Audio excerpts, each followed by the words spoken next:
خب سلام بچه ها، من محمد هستم. به چنل من خوش اومدین. این اکسپلور داره چیکار میکنه؟ من هر دفعه میگم این آخرین باریه که میخوام یه ویدیو بسازم، سم اینستاگرام بیارم، ولی متاسفانه تمومی نداره. ببین هیچ کی نمیتونه مثل من انگشت تو اکسپلور بکنه. آره دیا مگه نوشته نداری که به چشم و چال کسی نذاری؟ کج شده باز ترازش میکنم.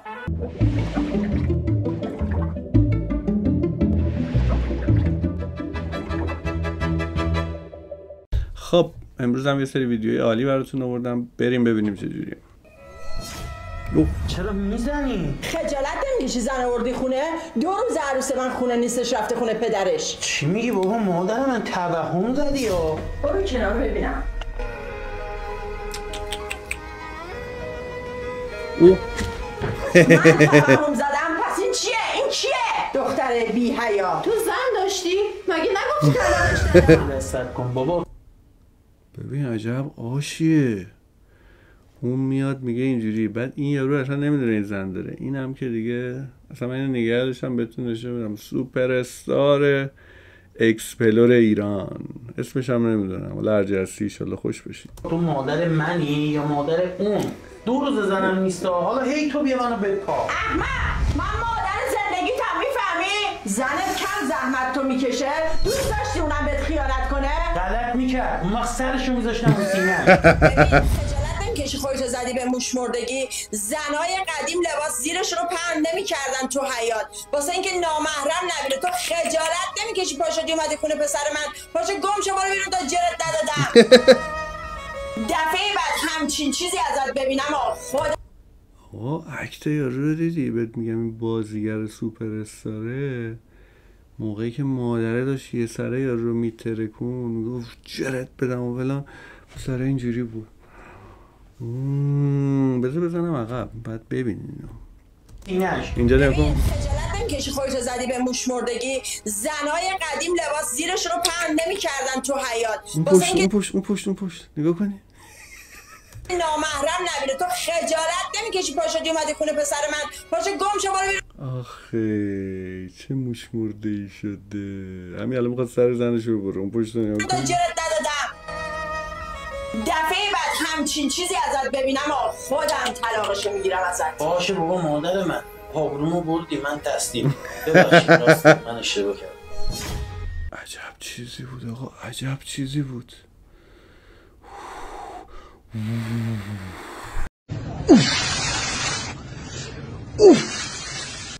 سلام گوگلی. سلام گوگلی.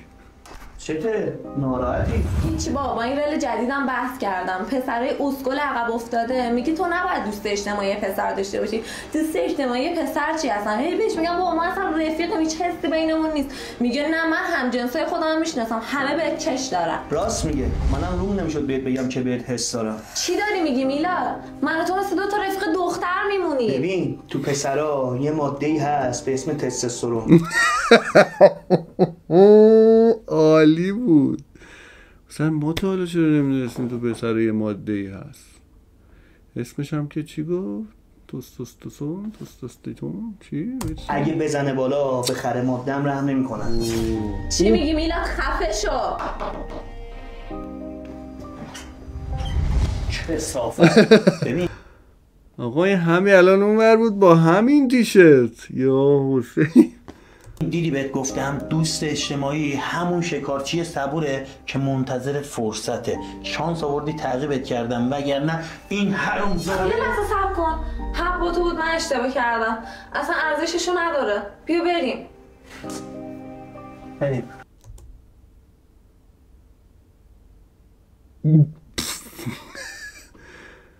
اصلا موندم چی بگم.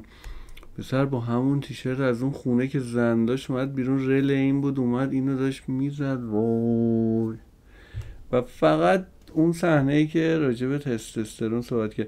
یه نکته دیگه هم که هستش، دختره چون رل داشت و اومده بود دنبال این که اینا سیگار میکشید. سیبشان نگاه کن، سیگار رو اینجا نگاه کن. ببین فندک رو ببین زد. سیگار میکشه. وای آدمای سیگاری بدن. وای وای.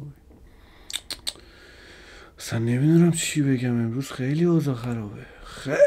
خیلی اوضاع خیته. خیلی اوضاع خیته.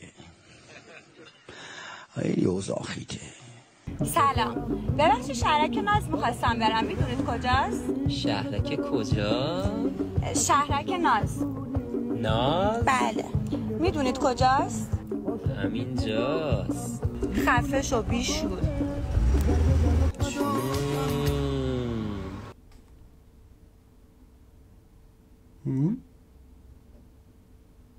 نو واقعا یعنی چی؟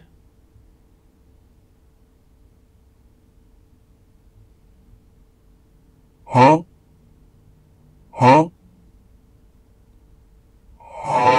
دقت کردین تو ویدیوهایی که براتون درست میکنم هر از چندی یه شوکی میاد که من هی اینجوری میشم. اینم شوک امروز. اصلا چی شد؟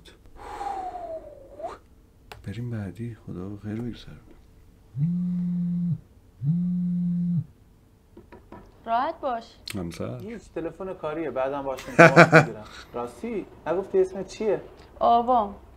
آقا خانم شما همیشه همینجور غریبه رو تو خونت راه میدی؟ تو که غریبه نیستی. نیستم؟ الان با هم آشنا شدیم. تو دیدی آقا من خفگیر زورگیر اومدم. آقا یه سوالی پیش میاد. این که تازه راش داده تو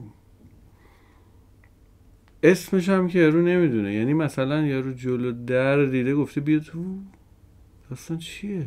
ببینیم شاید معلوم شد. این چاقو گذاشتم زیر گلت، اون موقع چیکار می‌خوای بکنی؟ راست میگه. من طرف مقابلمو خوب میشناسم، تو این کارا نیستی. از کجا میدونی؟ معلومه دیگه. حالا بگذریم، جدی شغل چیه؟ حدس بزن. چه میدونم. نمایشگاه ماشین دارم. باری کلا، پس وضعت خوبه. هی بدک نیست. میگم اینجا مال خودتونه؟ آره، ولی گذاشتیمش برای فروش. چرا؟ آخه خونه به این بزرگی میخوام چیکار؟ واسه یه نفر زیاده. بعد پدر مادرت با این قضیه مشکل ندارن؟ پدر مادرم فوت کردن. تو که گفتی خانواده‌ام شهرستان زندگی میکنن. مگه خانواده فقط پدر مادرن؟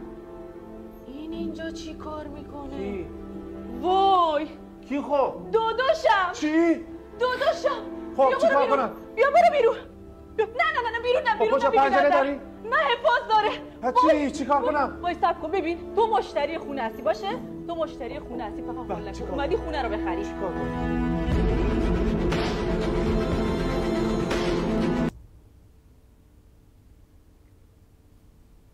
ای بابا اینم که ادامه دارد. حالا ادامه شاید کجا پیدا کنم. و جالب میدونی کجا؟ این دوتا بنده خدایی که داشتن میبرن تو اصلا انگار بتمن وارد شد. نمیم سوپرمن بود چی بود، موزیک تو وارد شد و برحال نمیدونم خیلی عجیب بود. امیدوارم ادامه شد بتونم بدونم. این ویدیویی که الان میخوام پلی کنم ادامه یکی از ویدیوهایی که تو ویدیوهای قبلی دیدیم که یارو رفت موبایل زنش رو دید و یارو گفت قرار بذاریم و گفت قرار چرا کنسل کنی، الان میرم خودم سر قرار ببینم چه خبره. این ادامه اونه. بریم ببینیم چه خبر بوده. بیا کوچه 13.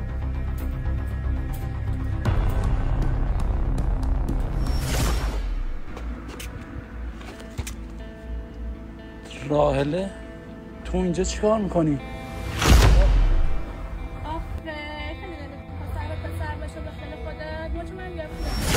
راستش جا خوردم، وایسا برای توضیح میدم. چرا فکر نمی‌کردی دستت رو بشه؟ می‌دونی چرا به خانم شک کردی؟ چون خود آدم خیانتکاری هستی، فکر می‌کنی همه این خودته. ما هیچ وقت پشت آقا چه خبره؟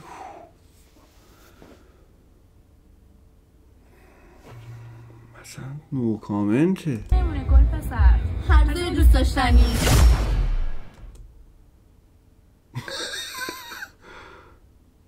آقا الان ویدیوی قبلی رو یادتونه؟ این تو خونه بود. من اینجوری که وایسا من خودم برم سر قرار. اون خانومه که بعد این یکی اومد دومی، یعنی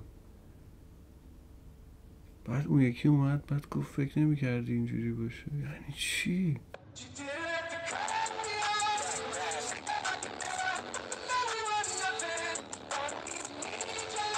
من بازم استعانت میطلبم از استاد کریستوفر نولان، یعنی غیر از اون هیچکی نمیتونه گره های این ویدیوها رو واکنه. من واقعا دوست دارم که ایشون بیاد و بگه که اینجا چی شد، چون احتمالاً مثلا روی تنت یا مثلا نمیدونم اینسپشن اینا کپی برداری شده، گرته برداری شده، نمیدونم والا. بریم ویدیوی بعدی رو ببینیم. خیلی عجیب بود.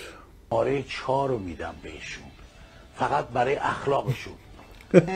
آقا مجید شماره 4 داده، سمیرا جون 7 داده و آقای علیرضا 9. مجید به من 3 داده، 9 داده، فیروزه 9 داده. مرسی. مرسی. نمیدونم چرا مجید به من 3 داد، شاید حقم واقعا 3 نبود. من اصلا موندم واقعا. خیلی خوب بودی واقعا. خیلی یک سری کارا خیلی زشته. بعده هستم بابا. خانم سمیرا به من 6 داده، خیلی ممنونم ازت، ممنونم. خانم فیروزه 8 دادن، 1 دنیا از شما ممنون. آقا مجیدم 1 دادن، از شما متشکرم. ولی 1 دیگه خیلی بده، واقعا 1 بده. اصلا من شاید اگه واقعا وامی کردم میخوندم که به طرف میخواستم 1 بدم خجالت میکشیدم. بابا لنگ 1000 پوند بودی میگفتی من 1000 پوند بهت میدادم. خودش خوب خرابش کرد. اصلا 1000 پوند تو این مملکت پولی نیستش. بوتلی که شما گذاشتید تاف زدی، من گفتین موی شما همه سفید رنگ کردید. شب اول گفتید مال 50 سال پیشه، مال زمانی که اون حالا خدایی تافتم برای 50 سال پیش نیست، ولی دعوا اینا خیلی خوب بود. و اینکه اون یارو عجب آدم عجیب غریبی بود. آقا مجید درجه هستی یه ذره خودتو اصلاح کن بابا. 1 نام دوست با وفای پیامبر چه بود؟ خیلی خوبه. حضرت محمد صلی الله علیه و آله. گوشکاری رو نگاه کن باید.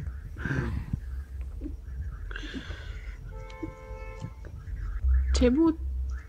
نام دوست با وفای پیامبر. حضرت فاطمه. اولش ب داره. حضرت ب.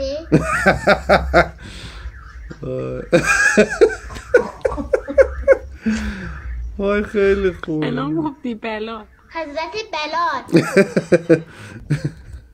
امروز دوباره یه سری ویدیو رو متاسفانه با هم دیگه دیدیم. خیلی خوب بود، خیلی عجیب بود. یکی دو تاش که رمزگشایی میخواست، من حتما برای کریس میفرستم که ببینه، بالاخره یه چیزی به ما بگه. بقیهش هم که دیگه خیلی جالب توجه بود. سوپر استارمون هم که همچنان حضور داره بود.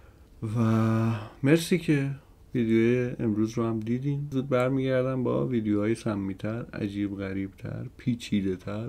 مرسی که ویدیو رو دیدین. اگر از ویدیو خوشتون اومد با دوستاتون به اشتراک بذارین. حتما لایک، کامنت، سابسکرایب یادتون نره و کامنت بذارید. حتما کامنتاتون رو میخونم، بهتون جواب میدم. مرسی که با من بودین. فعلا.